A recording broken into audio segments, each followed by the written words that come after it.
esse é o quarto encontro, né, o quarto ciclo de diálogos. Hoje a gente vai discutir a fome, a pobreza no estado de São Paulo.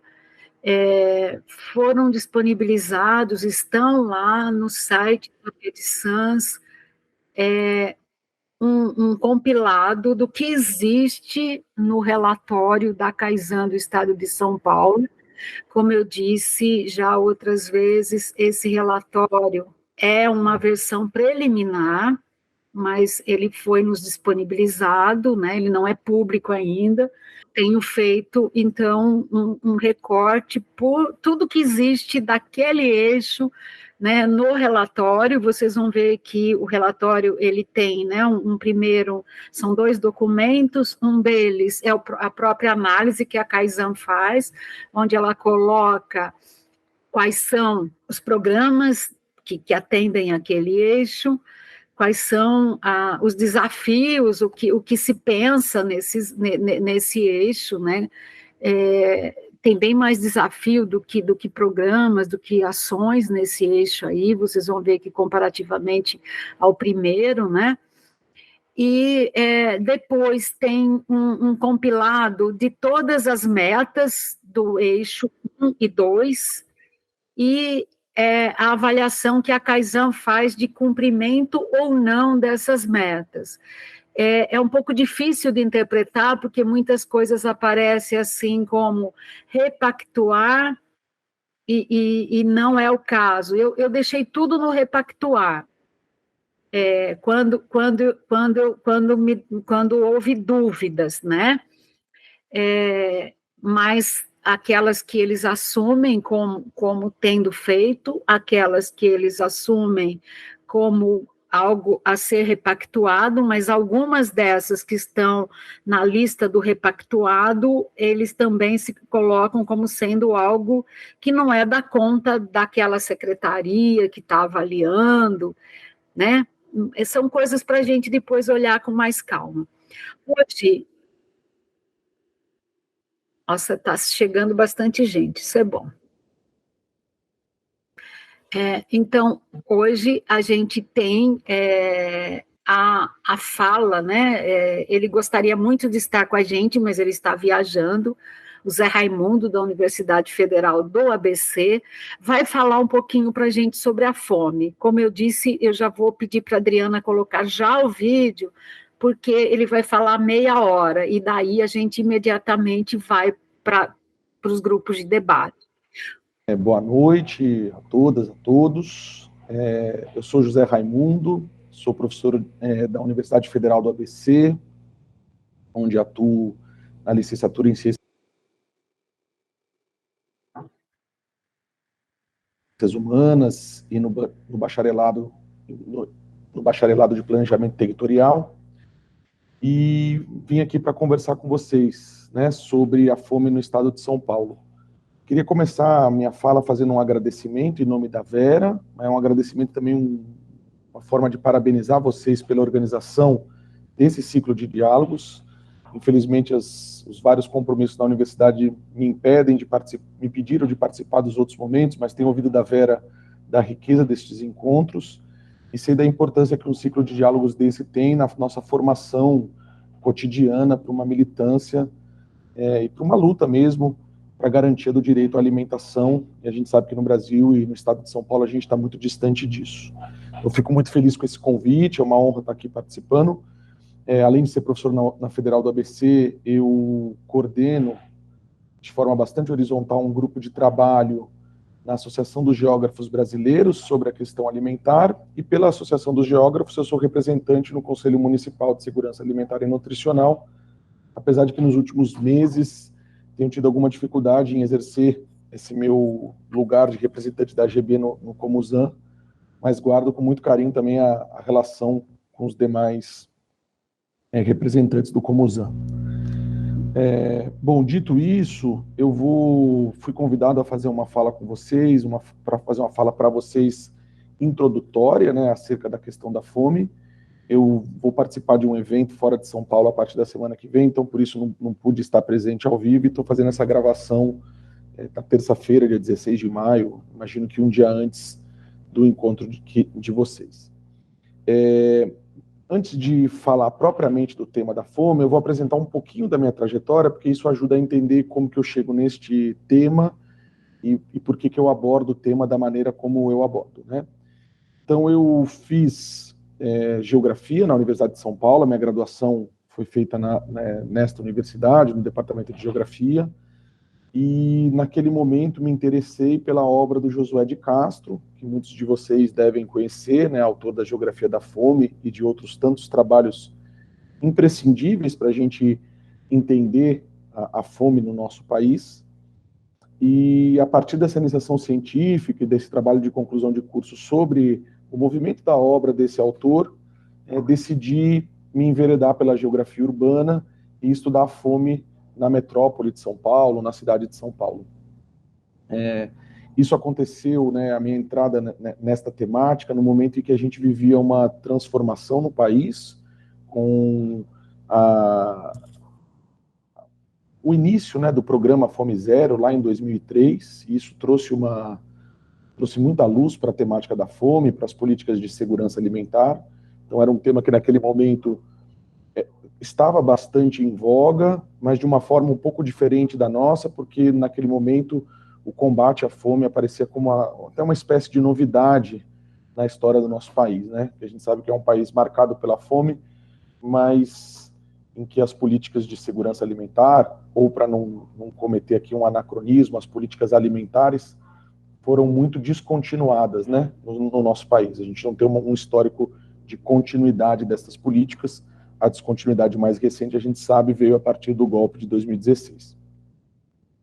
Enfim, estudar a fome na cidade de São Paulo pareceu um desafio, em certo momento, ao mesmo tempo essa vontade vinha tanto dos aprendizados que eu tive durante a graduação na geografia, dos trabalhos de campo realizados na metrópole, e, portanto, da consciência de que os problemas relativos à alimentação aqui em São Paulo eram bastante evidentes. Eu estou falando da capital.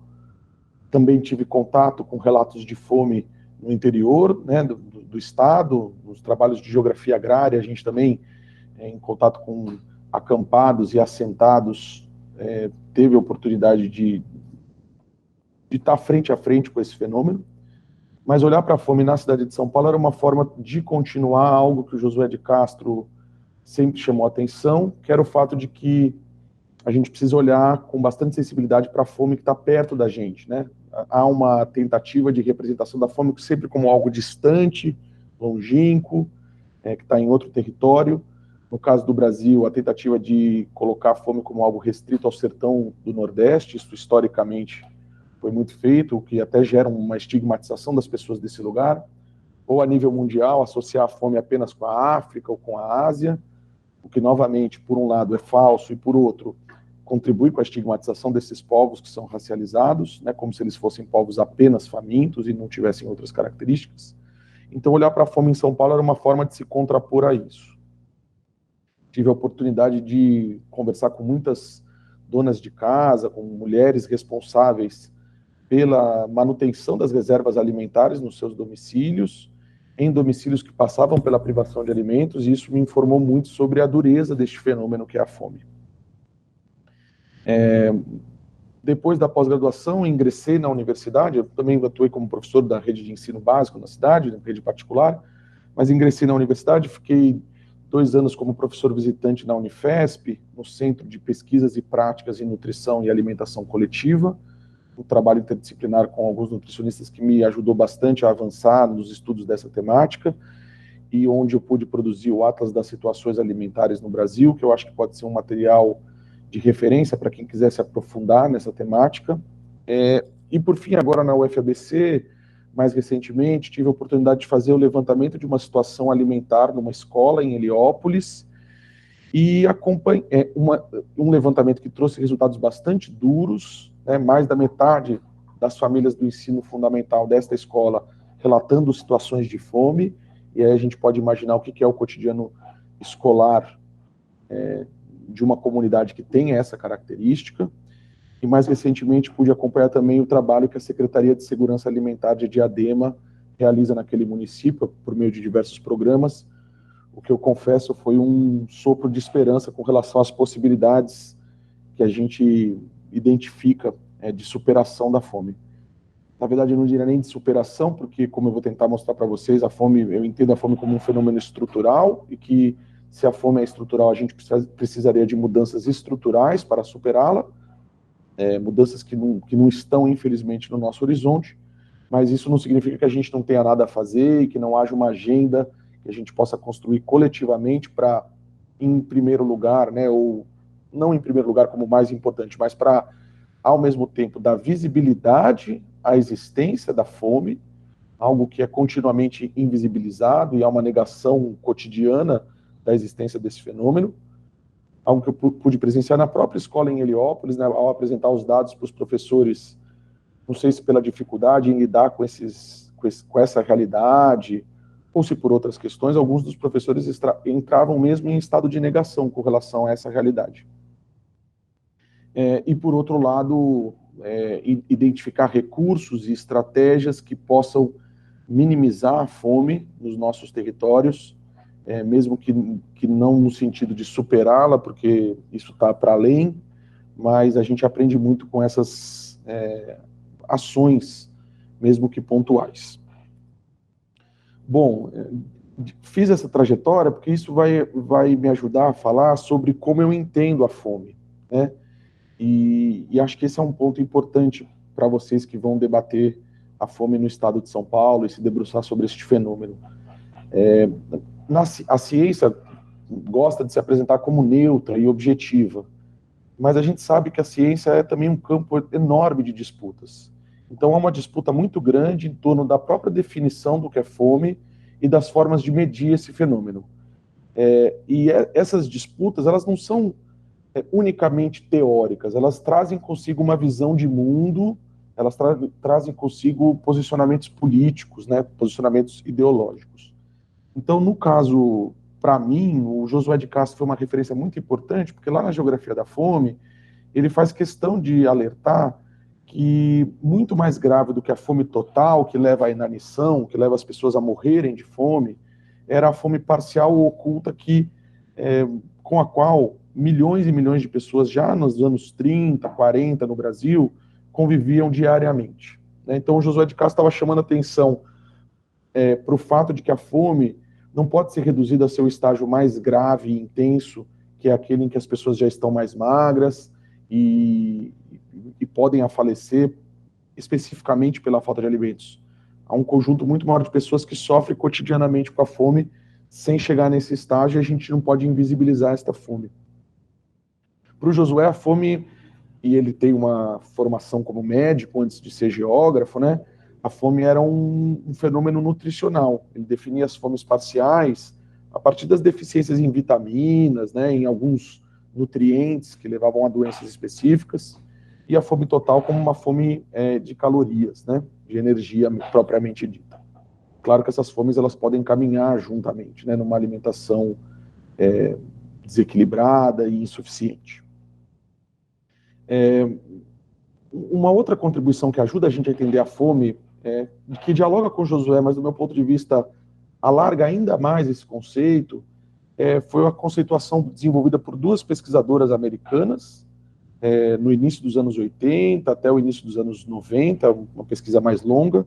Hadmer e Wheeler são o sobrenome dessas pesquisadoras, e elas criaram as escalas de fome, que posteriormente foram denominadas como escalas de segurança alimentar. Então, o que são as escalas de fome para Hadmer e para Wheeler?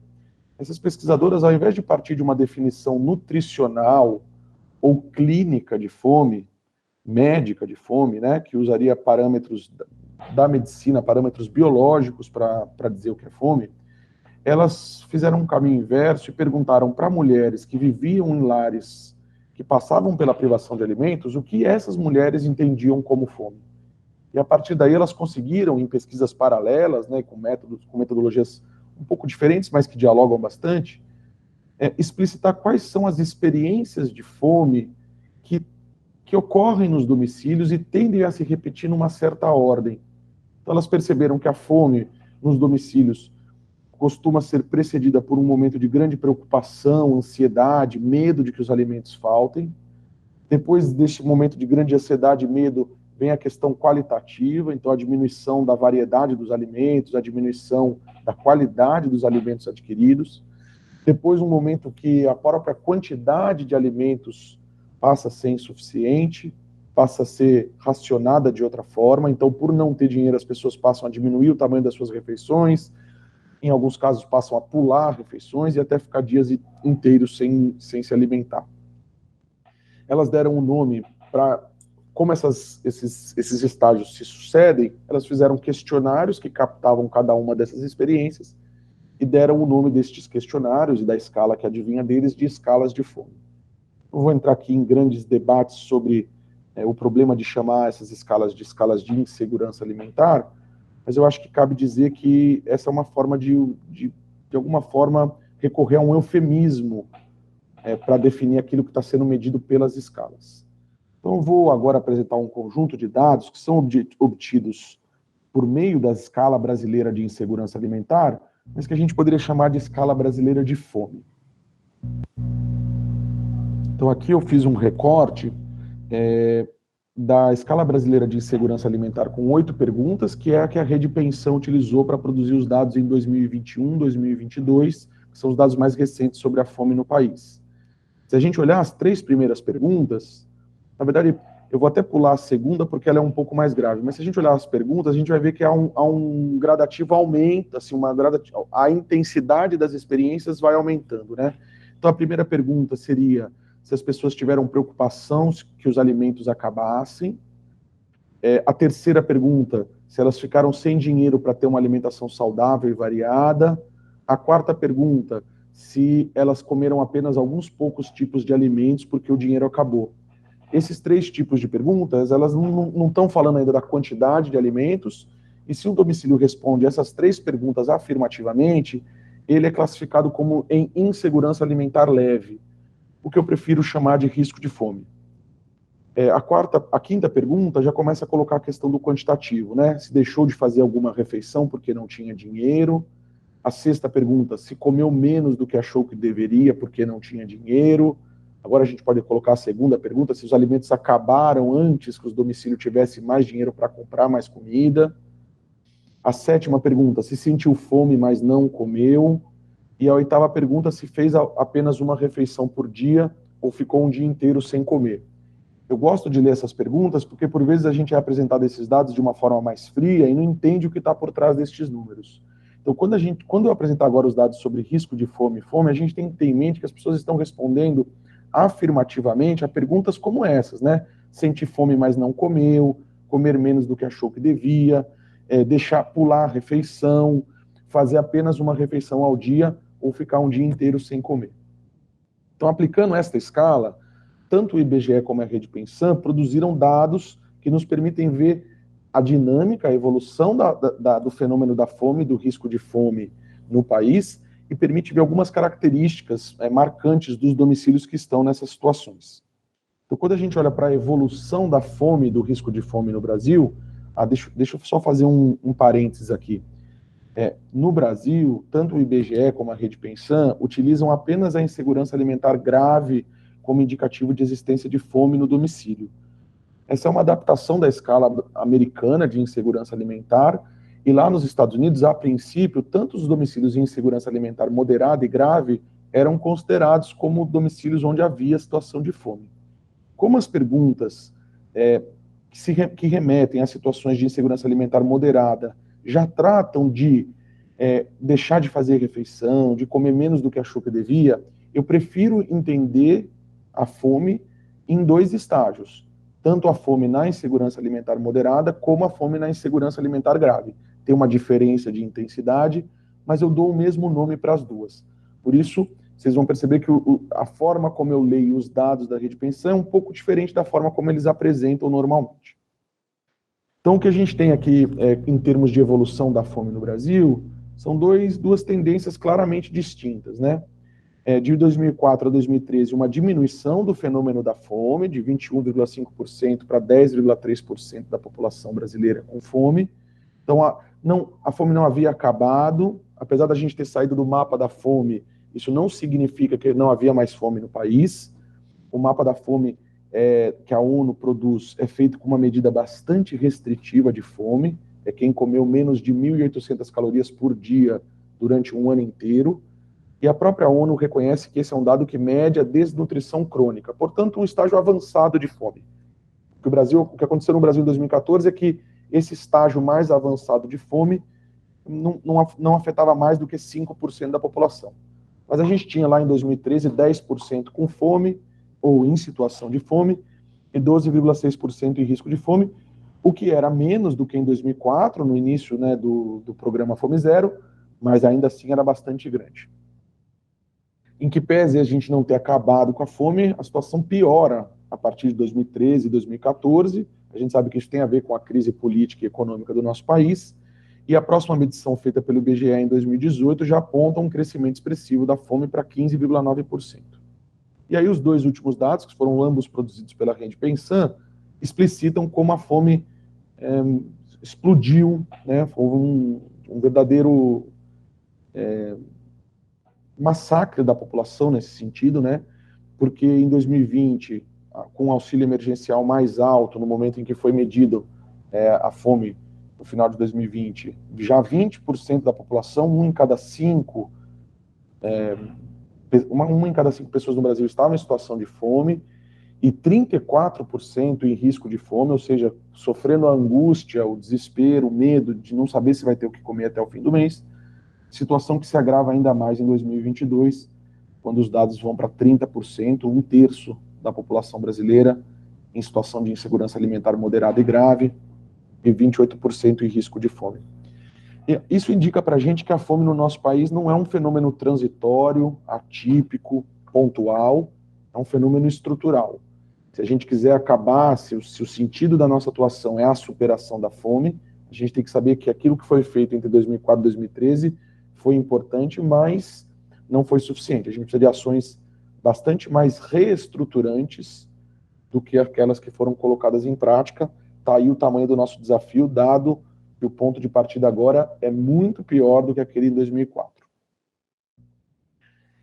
Um olhar para a distribuição espacial da fome no nosso país ajuda também a gente a entender melhor esse fenômeno. Então, quando a gente olha proporcionalmente, que é o gráfico do lado esquerdo, a maior proporção de domicílios na área rural está em situação de fome, né? 35,5% dos domicílios na área rural estavam em situação de fome quando a Rede Pensan fez seu último levantamento, contra 30% nas áreas urbanas. No entanto, quando a gente olha para os números absolutos, a fome é um fenômeno majoritariamente urbano, porque nós somos um país majoritariamente urbano. Então, eram 54,6 milhões de pessoas nessa situação em áreas urbanas, frente a 10,8 milhões em áreas rurais. Isso aqui não deve ser lido como algo que deva apontar para uma espécie de privilegiar um ou outro cenário de combate à fome. A gente tem que combater a fome no campo e na cidade simultaneamente, com estratégias diversas e adequadas para cada um destes cenários, territórios. Agora, é importante entender a complexidade dessa distribuição para não focar, né, ou para não ter uma atuação que, em muitos sentidos, torna a fome um problema focalizado, né? Então, a gente não pode olhar para a fome como um problema focalizado. Se a gente olha para essa distribuição em termos de grandes regiões, a gente também observa, né, essa complexidade. Então, a gente tem, de acordo com a Rede Pensan, as regiões norte e nordeste com maiores índices de fome e risco de fome. E é interessante observar que no nosso imaginário o nordeste aparece sempre como a região com maior problema, e hoje ela já é ultrapassada pela região norte. Caberia pensar em que medida este avanço da fronteira agrícola e mineradora, altamente, com índices de devastação ambiental e social altíssimos, não é responsável por essa ultrapassagem. Agora, olhando para o lado direito, com os números absolutos, a gente observa que o Sudeste é a região do país com maior número de domicílios nessas duas situações. Então, por vezes, o nosso imaginário nos trai, né, e a gente acha que a fome está mais distante da gente do que o que ela está. Acabei de pegar para vocês um dado específico com relação aos estados, e São Paulo é o estado com maior número de habitantes, né, de moradores em situação de fome e risco de fome no país. é disparado o maior, né? Então, se no Brasil a gente tinha 59,7 milhões de pessoas em risco de fome e 32 e quase 60 milhões em fome moderada e grave, aí do lado direito os 33 milhões que ficaram bem famosos, e foi importante que eles ficassem famosos, porque essa é uma arma política que a gente tem, né? Afirmar a existência da fome na casa dos milhões é importante, mas eu diria para a gente olhar, né, para o fato de que ela pode ser ainda maior do que os 33 milhões em fome. Quando a gente olha para o estado de São Paulo, a gente observa que os números aqui são bastante relevantes também. Então, 13,3 milhões de pessoas em situação de fome, de risco de fome no estado, e mais de 12 milhões em situação de fome, sendo que essa porcentagem que eu coloquei aí embaixo remete a qual a porcentagem da população que está nessas situações que reside em São Paulo. Então, quase um quinto das pessoas que estavam com fome grave e fome moderada residiam em São Paulo no momento do levantamento realizado pela Rede Pensan. Então, São Paulo é um território que concentra muita riqueza e muita fome ao mesmo tempo. Isso é uma característica da nossa sociedade, né? Uma sociedade desigual, ela concentra riqueza e concentra miséria, né? E ela concentra isso no espaço. Então, o estado de São Paulo tem essa característica, a gente precisa olhar para isso quando a gente está pensando as políticas no nosso estado. Evidentemente que a situação de fome e risco de fome está diretamente relacionada com a renda das famílias. Os alimentos na nossa sociedade são uma mercadoria, são há muito tempo uma mercadoria, o seu acesso é monetário, portanto, quem tem menos dinheiro tem menos acesso aos alimentos, né? Então, quando a gente olha para a divisão a nível nacional da fome por classe de rendimento, a gente percebe que aqueles que recebem até 1/4 do salário mínimo per capita, ou seja, uma família com 4 pessoas que depende de um salário mínimo, ela é praticamente condenada à fome e risco de fome, né? 71% dessas famílias estão em situação de fome e outros 20% em risco de fome. Essa proporção vai diminuindo, né? Entre 1/4 e meio o salário mínimo ela é menor, de meio a um salário mínimo ela é um pouco menor também, e mesmo acima de um salário mínimo per capita, ou seja, por pessoa, no domicílio, a gente encontra índices de fome e risco de fome bastante altos, né? Para mim, isso é um dado que explicita que o nosso salário mínimo é um salário de fome. Ele não garante a reprodução de uma família, por vezes ele não garante a reprodução de uma pessoa com o valor de um salário mínimo. Para quem entra nos supermercados e sabe o valor do aluguel numa cidade como São Paulo, sabe que o que eu estou falando tem completo sentido, né? Os custos de alimentação, os custos de habitação e os custos de transporte pesam muito sobre as famílias, e muitas delas vão cortar na alimentação para conseguir arcar com outros custos. Eu acho que isso é um elemento também importante para o debate, entender que os rendimentos são muito baixos dessas famílias. Então, quando eu estava fazendo o levantamento da situação das famílias daquela escola em Heliópolis que eu fiz a pesquisa, antes mesmo de chegar nos dados sobre fome, somente pelos dados de renda, eu já imaginava que o cenário seria horrível, né? E, de fato, a gente constatou mais da metade das famílias nesta escola em situação, relatando situações de fome, o que é bastante grave para uma cidade como São Paulo, ou é bastante grave para qualquer cidade, para qualquer lugar, né? São Paulo não tem também essa centralidade de ser mais importante ou menos importante a fome aqui.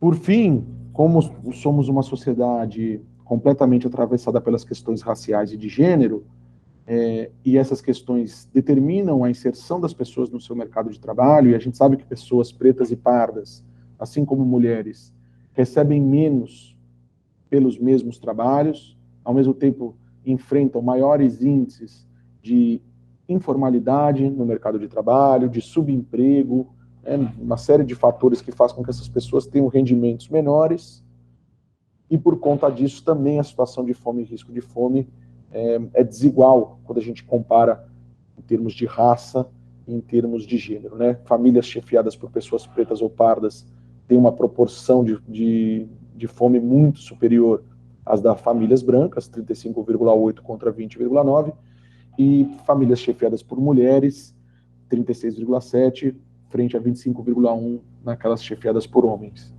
Aqui, novamente, né, fazendo o levantamento da situação alimentar em Heliópolis, o próprio recorte deste território, em que muitos lares são chefiados por mulheres negras, já indicava aí a possibilidade de encontrar altos índices de fome nesse lugar.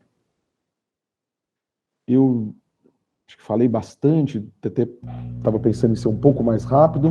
Vou finalizar agora trazendo uma última reflexão e talvez colocando algumas questões para vocês. A fome, e as escalas mostram isso, ela é um fenômeno que é vivido como um processo pelas famílias. É um processo muito doloroso, que começa, como a gente viu, um estágio, né, de muita preocupação se as pessoas vão ter ou não o que comer, e várias pesquisas indicam o quanto essa preocupação se desdobra em índices bem mais altos de estresse, de depressão, de irritabilidade nessas famílias. E esse processo, conforme vai avançando, vai criando marcas muito difíceis, né? E situações muito difíceis a serem enfrentadas por essas famílias. E mesmo quando essas famílias depois, em algum momento, conseguem se livrar desse fenômeno, porque a fome também pode ser um fenômeno intermitente, alguns meses do ano convive com situações de fome e outros meses não, alguns momentos do mês convive com situações de fome e outros não, a depender do caso de cada família, de cada domicílio, de cada arranjo. Mesmo quando acaba essa situação, o trauma da fome continua. Então a gente é uma sociedade que neste momento está convivendo com um enorme trauma que foi produzido foi intensificado durante a pandemia, né? Esse trauma já era produzido anteriormente e que assumiu proporções gigantescas nos últimos anos, né? A gente está saindo desse trauma. Acho que é um elemento importante entender que como sociedade estamos convivendo com isso. Se a fome é vivida como um processo, ao mesmo tempo é importante entender que ela é um produto, ela é produzida pelas relações sociais, econômicas, políticas, raciais, de gênero, que configuram, que caracterizam a nossa sociedade. A fome não é uma fatalidade, a fome não é resultado da baixa produção de alimentos. A gente sabe que esse é um paradoxo que caracteriza o nosso país, né? Na verdade, uma contradição bastante evidente de que somos um país agrário exportador onde há muita fome. Agora, essa contradição não é nova, como o próprio Josué de Castro colocou lá na Geografia da Fome. Não era o fracasso da economia colonial que produzia a fome no país, era o seu sucesso. O sucesso da economia agrário exportadora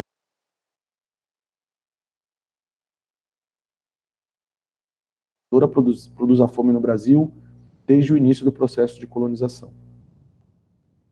E ela é um fenômeno estrutural, não apenas no sentido de que ela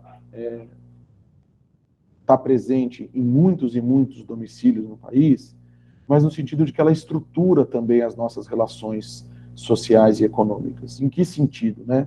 Primeiro, a fome, ela desestrutura outros modos de vida. É uma forma de você impossibilitar a reprodução de uma comunidade, é submetê-la à privação de alimentos. Essa comunidade se desfaz nesse sentido, né? Então é o que a gente viu recentemente com imagens bem graves entre os Yanomamis, mas que é algo recorrente contra os quilombolas do Vale do Ribeira, que é algo recorrente contra os indígenas Guarani na metrópole de São Paulo e em outros lugares aqui do nosso estado que contam com populações indígenas. Então, a fome desestrutura outros modos de vida e joga essas pessoas no nosso modo de vida, ou no modo de vida predominante, que é o modo de vida capitalista, atravessado pelas relações mercantis e monetarizadas. E ela estrutura a nossa vida porque pessoas com fome estão muito mais sujeitas a aceitar qualquer trabalho, a se endividarem, a abrir mão dos seus ativos para poder comer. Então, nesse sentido, a fome tem uma lógica econômica por trás da fome, né? A gente viu muitos entregadores durante a pandemia dizerem que estavam entregando alimentos e com fome, né? O que faz uma pessoa subir em cima de uma bicicleta com fome para entregar alimentos para outras pessoas, senão o desespero a qual elas estão submetidas. Então, acho que tem um elemento estruturante e que é habilmente utilizado pelas elites brasileiras, pela elite paulista, pela elite paulistana, para explorar e expropriar ainda mais a nossa população. Bom, acho que em linhas gerais, essa era uma fala introdutória, espero não ter me alongado demais e ter sido claro. Infelizmente, não posso estar no debate com vocês, adoraria responder essas questões. De todo modo, a Vera tem o meu contato, se alguém quiser estender esse diálogo para outros momentos, pode me procurar. Tenho o maior interesse em ajudar e em somar nas várias lutas que a gente precisa empreender contra a fome aqui em São Paulo, no Brasil e no mundo. Tá bem? Obrigado. Acho que a gente já pode passar para os grupos fazerem um pequeno relato sobre o debate. Lembrando que tudo isso está sendo sistematizado, que a gente vai voltar a fazer uma discussão e aí vai envolver o presencial. Quem gostaria, a Dariane e a Vera?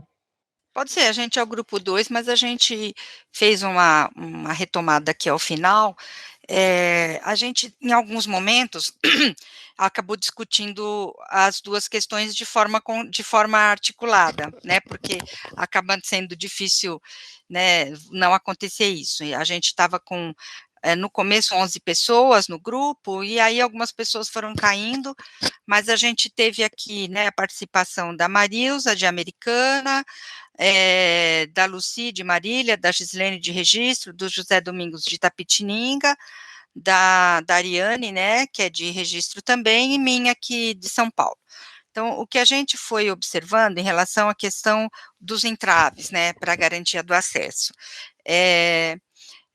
Assim, a gente identifica, né, que não tem algumas políticas que seriam estruturantes para uma organização, né, do processo de acesso, como uma política estadual de abastecimento, né, também políticas de abastecimento municipais que conversassem, né, com a estadual, e isso acaba impactando, né, a gente até trouxe a questão, né, daquela situação que vivemos na greve dos caminhoneiros, né, em que revelou, né, esse nó, né, o fato da gente não ter, né, da gente ter tido um desmonte de várias políticas que facilitavam esse acesso, né, como a de estoques reguladores, da própria do próprio PNAE, né, Programa de Alimentação Escolar e o Programa de Aquisição de Alimentos,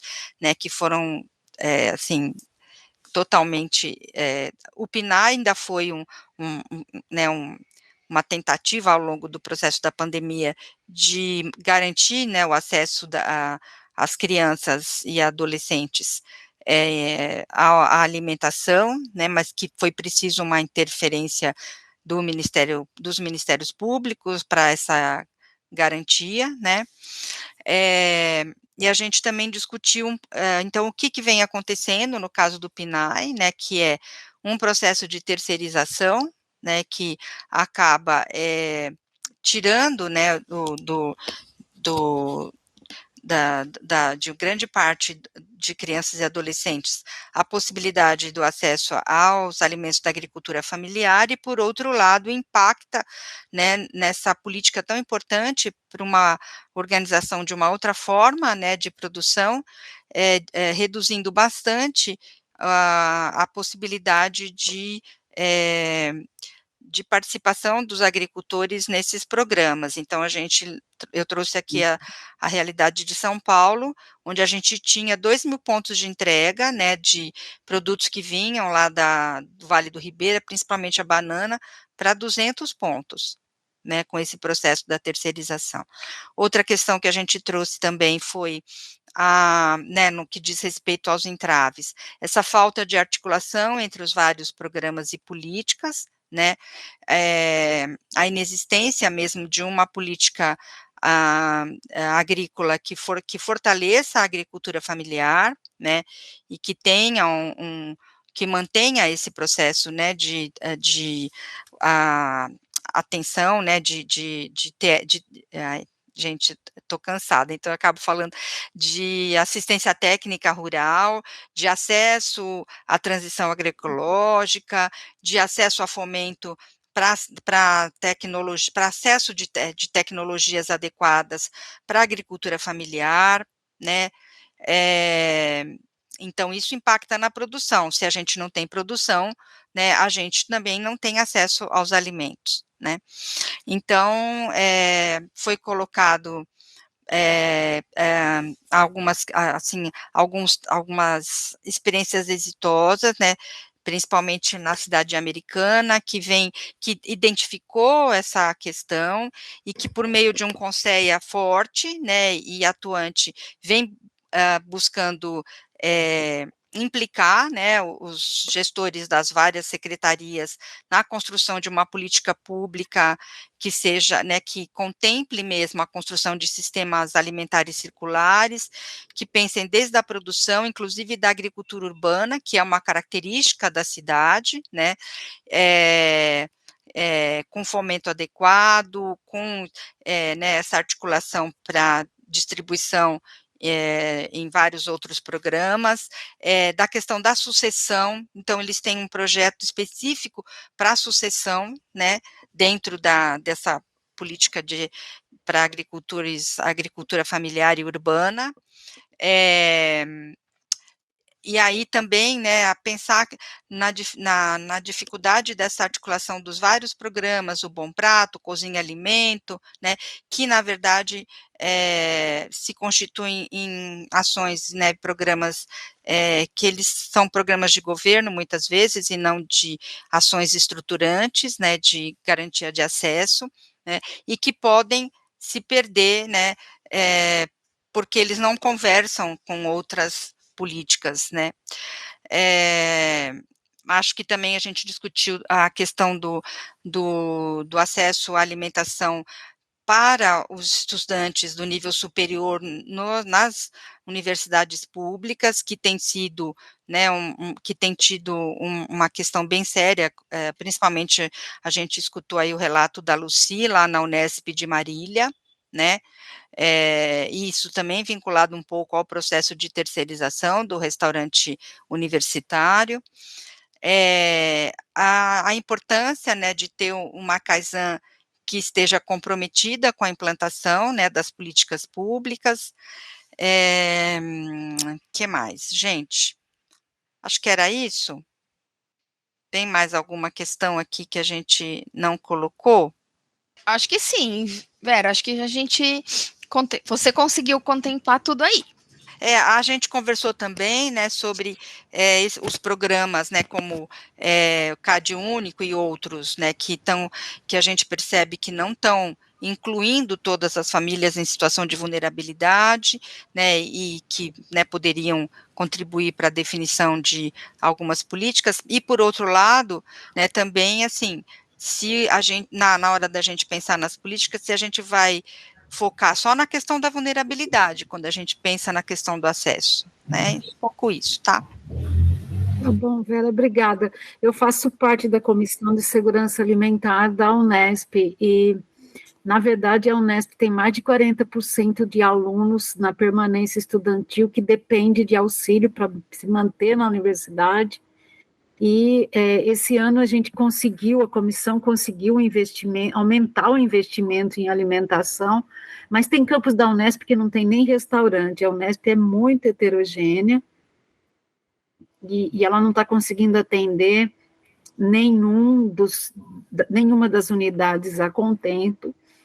O pessoal de Marília, de Franca, que tem restaurante, às vezes perneia mais, mas, gente, a situação é bem complexa e vai demorar um pouco para resolver. Quem vai agora? Kelly? No nosso grupo, meu e da Kelly, eu não sei se tem alguém que estava participando que gostaria de falar, Terezinha. Para inserir no nosso grupo a questão do PA e o PNAE, que eles funcionam bem graças à articulação das parcerias institucionais. Envolve sociedade civil e os órgãos públicos, né? Universidades Sim. E empresas de pesquisa. Eu vou ler, então, um pouquinho o resumo do que a gente discutiu, né? A gente falou, como como já foi falado também, a questão do acesso aos alimentos, né? A questão dos valores dos alimentos bases, até das cestas básicas, as dificuldades, desemprego, misérias, questões econômicas. A gente discutiu e abordou um pouco essas questões. A supervalorização dos preços, né? Complicando mais ainda.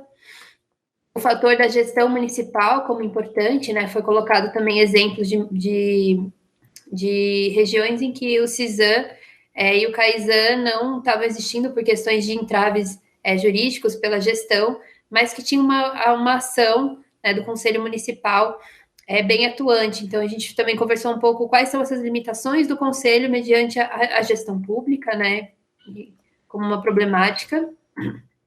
A gente falou um pouco também sobre as instituições que são responsáveis, né, pela distribuição, então, um pouco sobre como é a questão do banco de alimentos. Uma das participantes também colocou um pouco a sua experiência da passagem pela prefeitura, e falando um pouco do exemplo do banco de alimentos no município de São Paulo, né, que atende mais de 410 entidades cadastradas, algumas com mais de 1.000 famílias cadastradas, né, o que mostra uma capacidade de atendimento inferior à demanda dos territórios. Então, a gente falou um pouco sobre essa questão, né, no município de São Paulo, como a demanda é muito maior do que a capacidade dessas políticas, né, dessas ações. E aí falamos um pouco também sobre como seria importante, né, ter uma divisão para as questões das classes sociais. Então, para aquelas pessoas que já têm acesso a comprar alguns alimentos, só que com um valor inferior, garantir acesso, né, a alimentos desonerados de impostos, garantir compras de alimentos com maior subsídio, e que falta ações relacionadas a isso no estado de São Paulo.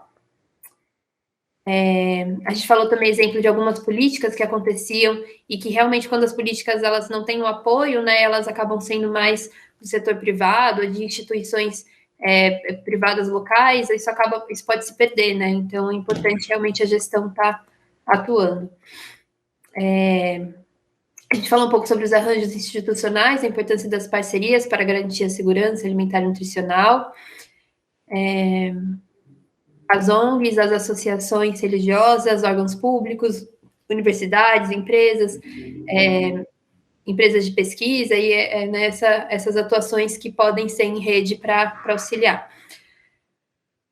A gente falou também um pouco sobre projetos no estado de São Paulo de acesso ao alimento e da lacuna que existe da gente desconhecer as realidades dos pequenos territórios do município de São Paulo, né? Então, como que a gente sabe qual que é a melhor política pública para cada região específica, né? O Bom Prato lá funciona lá ou não? As cozinhas comunitárias funcionariam melhor em qual bairro, em qual, né, região, em qual zona? Então, como que a gente faz esse olhar para São Paulo, que é extenso, de forma, né, mais setorizada, assim, a gente colocou a importância de ter esse olhar mais setorizado mesmo, nesse processo de retomada das políticas públicas, do PNAE, do PAA, né, das compras de agricultores familiares também, né, a importância dessas atuações e como fortalecer cada vez mais essas políticas. Acho que foi isso, se alguém quiser complementar.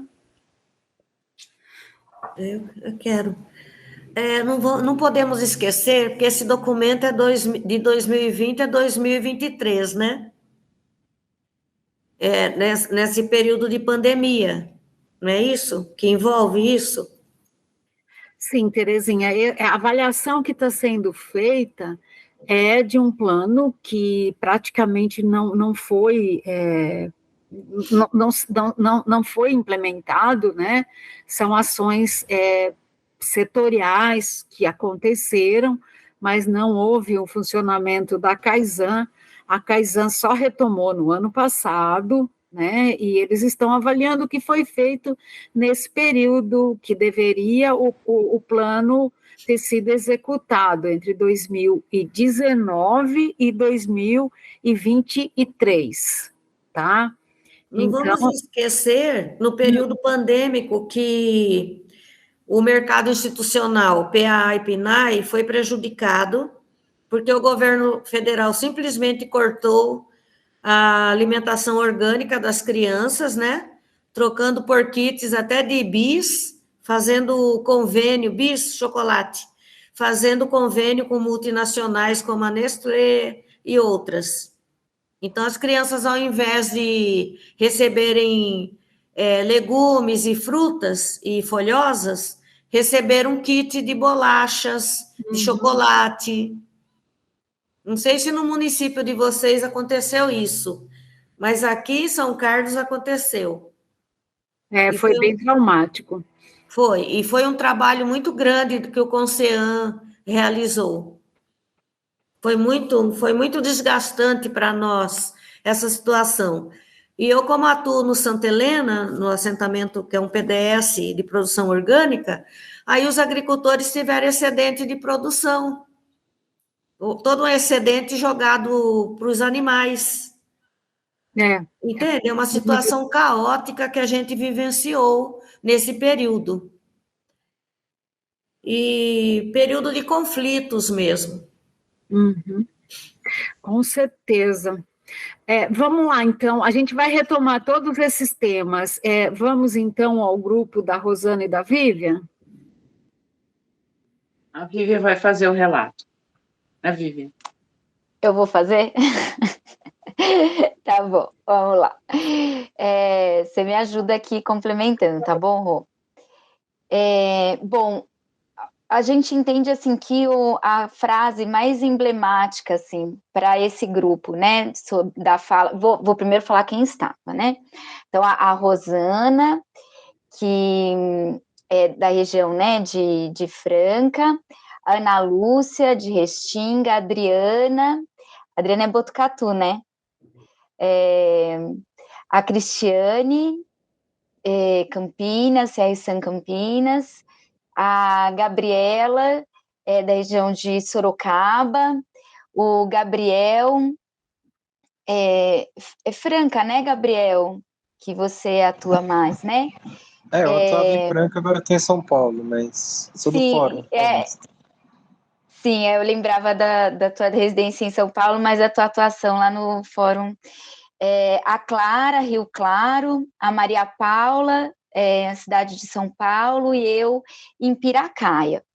Bom, a frase que ficou mais forte para a gente, assim, que foi pano de fundo da nossa discussão, foi quando o professor Raimundo ele fala do olhar, da necessidade da gente olhar com sensibilidade para a fome que está perto da gente. E não é a fome que a pessoa, né, não a fome, necessariamente a fome moderada ou grave, né, a insegurança alimentar moderada ou grave, mas já olhar para essa fome, né, para essa insegurança alimentar leve, né, e a gente conversou bastante a partir dessa frase, e os exemplos vieram também a partir disso, né? O primeiro exemplo, assim, que veio foi através de uma fala da Maria Paula, né, de quanto que, às vezes, as instituições, mesmo as socioculturais, por exemplo, ela dá um exemplo de um circo que trabalha com crianças, uma escola circo, né, que trabalha com crianças no Grajaú, que os profissionais chamaram, né, para uma visita, assim, para falar sobre segurança alimentar e nutricional, porque não tinham conhecimento da situação das crianças com quem eles trabalhavam, né? Quer dizer, que se a criança ela não perdeu peso, se ela, né, não está demonstrando, a gente espera, né, demonstrar fisicamente para a gente perguntar, né, qual é a situação alimentar, qual é a situação de segurança alimentar das famílias, né, e as crianças começaram a não ter força mais para fazer as atividades, e aí eles chamaram, né, então isso foi uma coisa que ficou, assim, no nosso radar, né, mas da gente entender, a gente falou da Feira Nacional da Reforma Agrária, né, como um grande exemplo, né, da qualidade produtiva, da agricultura familiar, em especial, né, da reforma agrária nesse caso, e da gente entender, né, qual a importância da continuidade das políticas públicas para atingir as pessoas que plantam, para que elas possam produzir mesmo alimento de qualidade e uma grande quantidade de alimento, né? Sem uma continuidade das políticas públicas, a gente fica com essa questão estrutural, que é de minimizar a fome e não de extinguir a fome. Nós falamos bastante sobre a questão da informação, né, na dificuldade de informação, de programas de acesso à alimentação, e também ao preparo mesmo dos alimentos, né? Onde encontrar os alimentos saudáveis e como preparar esses alimentos, por exemplo, com uma utilização total, né, dos alimentos. Trouxemos várias vezes essa questão, né, da fome como uma questão estrutural, por tratar o alimento como mercadoria, e numa situação de uma vulnerabilidade, né, financeira, aquele alimento que é produzido pela indústria, ele acaba sendo mais barato, e as famílias que perderam, por exemplo, agora a Cristiane que trouxe, não foi, depois eu vou achar aqui o nome, peço desculpas, aqui de Sorocaba, peraí, a Gabriela, né, que está participando pela primeira vez aqui, que ela trouxe, né, um exemplo da APAE, que começou na pandemia, pelas pessoas, as famílias terem perdido, né, os seus únicos recursos, a APAE começou a arrecadar alimento para que as famílias conseguissem se alimentar melhor, porque com o dinheiro que elas tinham, elas não conseguiam, elas só conseguiam se alimentar de ultraprocessados, né? Então, como essa questão do recurso financeiro está diretamente relacionada com o tipo de alimento que as pessoas consomem, né?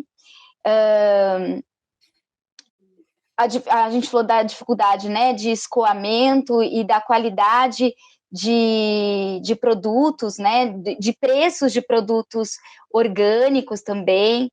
A gente falou muito da importância dos CONSEAs, né, para pressionar, para fiscalizar o poder público municipal e estadual para a implementação e execução das políticas públicas de segurança alimentar e nutricional, né, a gente entendendo que o CONSEA, ele é fundamental, em especial nas cidades, não no estado, claro, mas em especial nas cidades pequenas, onde as pessoas estão sim passando fome, e é essa fome que os gestores públicos, eles não veem, né, porque às vezes não é essa fome mais grave, né, então, assim, fazendo uma síntese, a gente tem a consciência de que o conceito da fome, ele é muito mais amplo e muito mais complexo, né, do que a gente criou como um estigma, né, da fome ali, pensando, eu trouxe aqui na minha cabeça, assim, o quadro do Portinari, por exemplo, a gente falou muito, né, quando pensa em fome, pensa nessas situações limite, né, da insegurança alimentar como estrutural no nosso país,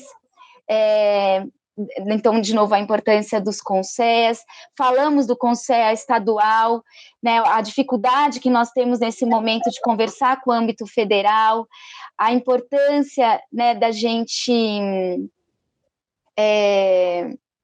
de apresentar os relatórios do ciclo de diálogos, né, desse ciclo de diálogos, desse trabalho que a gente está fazendo aos gestores, né, porque o CONSEA estadual, ele está como figurativo, e a gente precisa mostrar a importância do CONSEA estadual para as políticas públicas do nosso estado. E, assim, por último, e não menos importante, que foi onde ficou mais concentrada a nossa discussão no final, foi da importância da agroecologia, com todas as suas bandeiras, estar como base das políticas públicas de SAM, né? Tanto para quem produz e também para quem consome. Então, quando a gente tem como base a agroecologia, a gente está falando de um modelo de produção alimentar que garante a saúde tanto do planeta, né, quanto do produtor e também das pessoas que podem se alimentar, né? Porque quando a gente está falando de agricultura, de agroecologia, a gente está falando também de uma economia justa, né? A gente está falando de uma distribuição justa dos alimentos, né? A gente colocou aqui no nosso grupo que a produção alimentar agroecológica é a nossa única saída. E se ela não estiver na base das políticas públicas, a gente não vai resolver a questão estrutural, a gente vai ficar só cuidando das questões conjunturais. A Maria Paula trouxe a questão não só a agroecologia, né, como base, mas também como referência, mas também o guia alimentar para a população brasileira como um guia norteador também para a gente pensar na alimentação, né, no seu âmbito dentro do âmbito da saúde. E aí ela deu um exemplo belíssimo, gente, desculpa estar me alongando. Ela deu um exemplo belíssimo, que eu acho que se for possível depois ela fazer um relato até e mandar para a gente, Maria Paula, deixo aqui esse pedido, de um programa piloto do CREM, em parceria com a Política Pública do município de São Paulo, que está implantando, assim, num SEI em São Paulo, um programa onde não basta o alimento ser orgânico, mas ele tem que vir de base agroecológica. E por ele ser de base agroecológica, as crianças em situação de desnutrição, vivendo todo o ciclo, né, do alimento e a proximidade com os produtores dos alimentos, os produtores locais, as crianças aceitaram uma diversidade muito maior de alimentos, e aí a gente colocou, né, em destaque, quando a gente fala de agroecologia, a gente está falando de cultura alimentar, a gente está falando de vínculo com o alimento, com vínculo com quem produz, a gente está falando de questões, assim, que são estruturais, né, de fato. Eu não sei se minha fala ficou clara, peço desculpa se ficou confusa, se alguém do meu grupo quiser complementar. Foi perfeito, Viviane. Eu, inclusive, nós estávamos antenados, que eu ia pedir justamente o que você acabou de pedir. Eu acho que a participação da Maria Paula hoje no grupo foi muito rica, né? Eu já tinha conversado com ela, eu conheci por cima o programa, agora hoje ela detalhou melhor, eu acho importante o relato dela para contribuir aqui com as nossas oficinas, mas foi muito bom. Não tenho nada, eu particularmente não. Muito bom.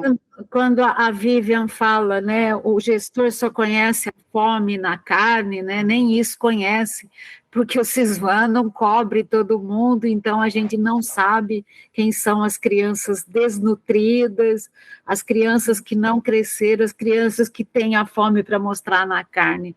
Nem isso a gente conhece. Gente, olha, está aqui na tela a lista de presença, principalmente para quem precisa de certificado, a gente consegue extrair do Google aqui, do Meeting, o número de pessoas participantes, e tem também um questionário que a gente quer se conhecer, quem são as pessoas interessadas em segurança alimentar. Então, tem ali 2 links. Na próxima semana, a gente vai discutir alimentação adequada e saudável.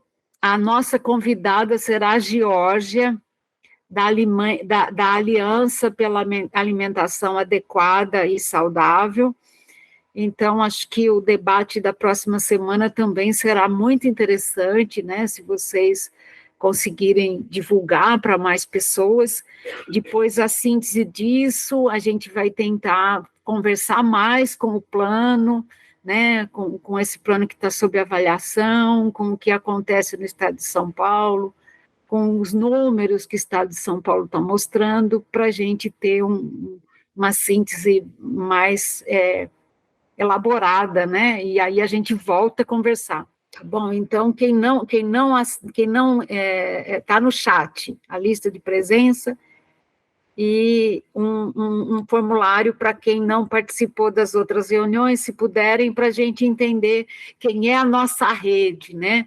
A gente está apostando muito nessa rede de soberania, segurança alimentar e agroecologia. São esses os atores que a gente quer. Não sei se enredar, eu acho que quem são os enredados, né? Vamos saber quem são os enredados. Vamos tirar um print? Vamos tirar um print.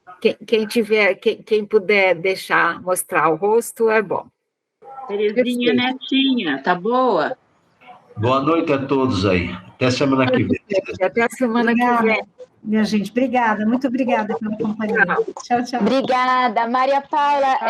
O pedido que a gente fez, assim, de verdade, assim, fiquei muito, muito curiosa, inclusive para conhecer pessoalmente, assim, sabe? Puxa. É muito, assim, no esperançar verbo, né, freiriano, a gente ter essas notícias. Muito obrigada, fez minha noite mais feliz. Obrigada a vocês. Eu vou compartilhar assim, o nome do piloto é Crem Mais Orgânico, ele está no site da PODAI.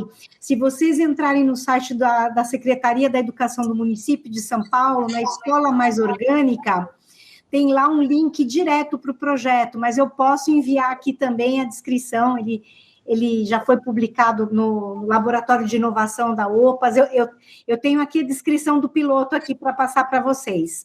A hora que vocês quiserem, vocês me digam como, mas a gente vai se falando. Tá joia, querida, obrigada. Obrigada, Rosana, pela parceria. Tchau, Maria Rita. Tchau, todo mundo. Terezinha. Boa noite. Terezinha, seu bebê, como está? Saiu. Terezinha, fala do seu bebê. Microfone está fechado, Terezinha. Microfone está fechado. Tá. Ela saiu antes de ontem da UTI e o vírus é o metapneumovírus, que está atingindo criancinhas de 0 a 5 anos nas escolas, principalmente. Aí minha filha começou uma campanha para que a escola, todo mundo volte a usar máscara como medida preventiva. E minha netinha ficou muito mal mesmo, porque esse vírus, ele ataca, além dos pulmões e vias respiratórias, né? Ele atinge a parte cardíaca da criança e a neurológica. Então, nós vivemos dias, assim, de muita apreensão. Mas ela está bem, graças a Deus. Está. E o tempo dele é de 3 a 15 dias. Dela durou, assim foi bem ruim, 9 dias. Oh, meu Deus. Entendeu? Então, a criança pode ficar doente de 3 a 15 dias. Ela ficou 9. Mas ela vai ficar bem, se Deus quiser. Está bem, está bem. Ela está bem, que bom. Eu peguei uma gripe tão forte que eu não sei se é Covid. Amanhã eu vou fazer o teste. Eu estou muito ruim. Mudança de clima. Eu acho, assim, que bom que ela está bem, sabe, Terezinha? Eu só peço assim, quem tem criança pequenininha, fiquem atentas, porque... Mas a gente está sofrendo as consequências aí, né? Porque minha filha foi muito presente, sabe? Se não fosse a reação da minha filha, as médicas não iam fazer raio-x na minha neta. Com certeza. Aí sabe Deus o que poderia acontecer com a minha neta. Mas eu acho que a gente está vivendo um momento ainda, né, de descrédito na ciência, né? Então, a vacinação está sendo muito desprezada, negligenciada, exatamente. Sim. Tanto que a vacina para a gripe liberou geral, porque a procura tem sido muito pouca. Sim. A escola está até pensando assim, que pais que não querem vacinar seus filhos estão pensando no jeito que a criança não pode continuar lá. Então, escola particular? É particular. Um abraço. Até um tempo atrás, Luci, um abraço. Tchau, Rosana. Outro, Rosana. Beijos. Kelly. Até terça, na reunião. Até um bom tempo atrás, tanto as escolas municipais quanto estaduais, elas exigiam a caderneta de vacinação em dia, entendeu? De 2016 para cá, parou de exigir. Foi, verdade. O quê? O caos que a gente vive hoje, né? Não pode. Porque é muito, muito triste viver o que a gente viveu esses dias. Eu imagino. Que a nenê ficou muito mal. A sorte que ela é uma criança que ela come muito bem, sabe? Mas ela gosta muito de comer peixe diariamente, peixe assado, banana, maçã e tomate cereja. Ai, que maravilha. Se deixar, ela não sai disso. Ela não gosta de arroz com feijão misturado, ela não gosta. Ela gosta de comer tudo inteiro. Só que ela ficou 9 dias sem comer praticamente nada. Estava no soro, né? Emagreceu muito. Mas, enfim, agora ela está bem. E eu me contaminei com alguma coisa, porque eu fiquei todos esses dias lá eu ia às 8 da manhã, saía às 10, 11 da noite. Você ficou para revezar com a minha filha. Num caldo de cultura de bactérias, né? Sim, isso. E UTI, né? Pediátrica. Uhum. Mas é isso. Agradeço de coração, viu, Luci?